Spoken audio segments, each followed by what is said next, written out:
last time I talked to you was about 4 years ago, and it seems like a lifetime since then with everything that's happened. How did you keep yourself busy during the downtime with the pandemic and all that? Well, I went through like ups and downs, I think. Like I didn't necessarily keep myself busy the whole time, but I did a lot of writing. Yeah, and I that's pretty much all I did, to be honest. I didn't really do much. At first, actually, I did a lot of video games and drinking Jameson with my roommate Kyle. But after about a month of that, we realized that was a little much for our mental health and overall health, I guess. Sure. So yeah, not really much. What was it like to get back on the road and back in the studio after all that? Well, we were in the studio all throughout it. We were in the studio twice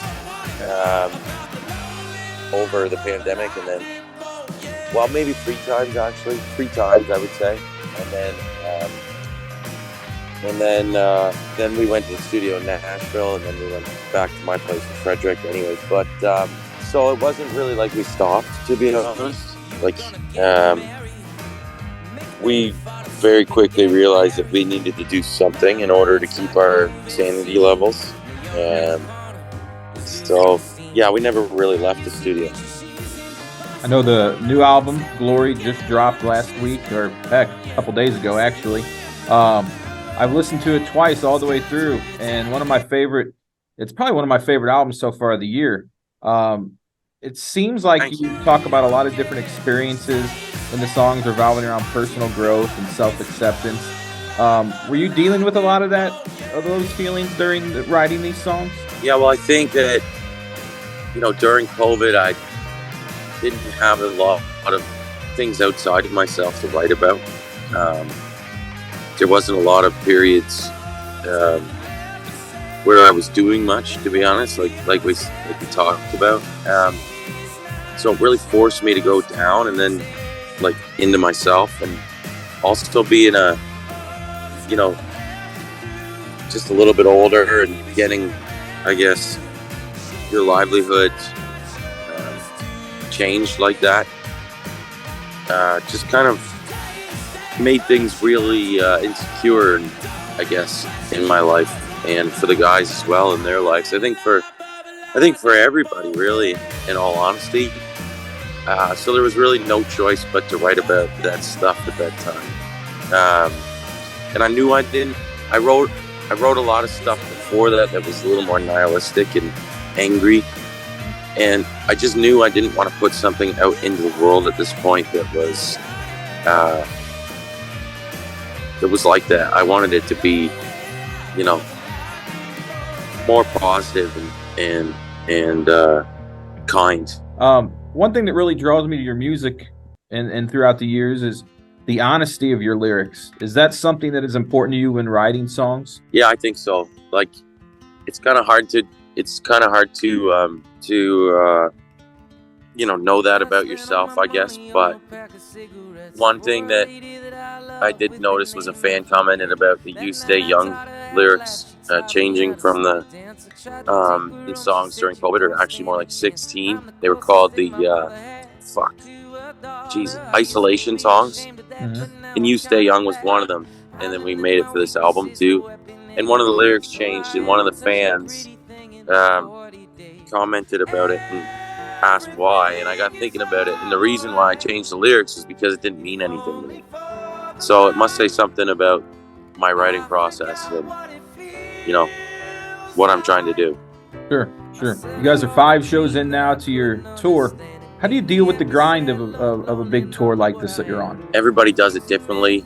This tour, I've been a lot more just regimented in water and warm-ups, going to sleep for the most part. Other than last night, I was up a little later than usual, to be honest. But yeah, you just manage day by day, and it's all about the show. Sure. You don't really have much things to do other than put on a great rock show. So that's your whole existence out here. It's a perfectly simple life. I love it. Awesome. I know the new single "Mercy Mercy" is out. what led you guys to pick that as the first single? I think there's several tracks on the album that could have been, but what led to that one being the first single? It just sounded so immediate to me. Like I wanted to dance to it as soon as we recorded it, and that was pretty much it. Like it sounded so fun. It had a classic tone, but it also reminded me of something more kind of like new, and seemed to like blend that kind of like Stonesy, like Sweet Virginia vibe with something more modern, and I just felt like it was something fresh that people would like. Right on. Last time I talked to you, I had asked you guys about opening for the Rolling Stones, and I just read that you also had an opportunity to open for Pearl Jam in England. Those two bands have such longevity. Is longevity something that's important to you as an artist? Yes, that's like the whole thing for me. Is I don't think that our band's ever gonna get that magic bullet that just like propels us, you know, to stardom or whatever. Not even that I would really want that, but I think that our key is like, you know, a 50-year career, like in rock and roll. And I think that a lot of people, when they actually like click with our music and click with our live show, they're there for life. And you know, you can see people's eyes lighting up in that way, you know, a newcomer or whatnot. And I just feel like we're never gonna get, you know, 100,000 fans at once or 1 million fans at once. My whole thing is we're going to turn people's heads kind of like the old-fashioned way, the word-of-mouth way, and I want to do that for as long as I can and just slowly get bigger and create a fucking community and just keep on loving what I do. And it's much more simple this way too. Like I love that we're not, you know, we've had some great success, but you know, it never changed our lives in a very meaningful way, which was really nice. Like I still have like a life, and I still have rock and roll, and I don't hate it. You know, I truly love it. So one thing I read was you're a Buffalo Bills fan. I didn't know that. Jesus fucking Christ, what a fucking unbelievable. I don't even fucking care anymore. You know, I'm a Chiefs fan, so I felt that way Thursday night. Fuck. Yeah, you guys, that was a tough loss too, but I'm a little bit worried about the Bills, to be honest. I have worries about Josh Allen being able to win a big game. That's my concern. I'm not worried about him being able to win a big game. I'm worried about him just turning the ball over so much. True. And also, it seems like they put so much weight on him. Like, why the fuck is he running, 12 times a game?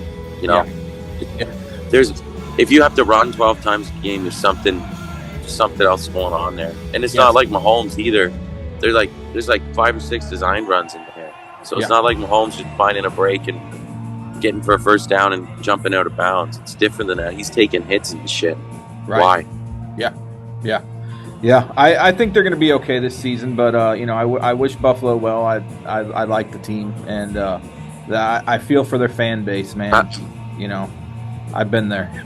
I literally love Josh Allen. Like I think I love him more than I like the Buffalo Bills at this point, just because of how he came into the city and rejuvenated the whole thing. And he's such an everyman, and he's just seems like a good, down to earth, humble guy.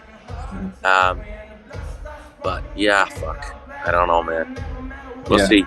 Yeah. Last question for you. October 14th, you're here in St. Louis at the Red Flag. What can fans expect? You're going to play a lot of the new stuff, some of the older stuff, a little mixture. What can we expect that night? It's always just a mixed bag. Like we don't like to just come out and play the new stuff or just come out and play the hits. Like it's kind of a thing where you just want a set list to just be kind of special every night and unique. So that's kind of it. Like it's just all about moments and energy and fun. I lost my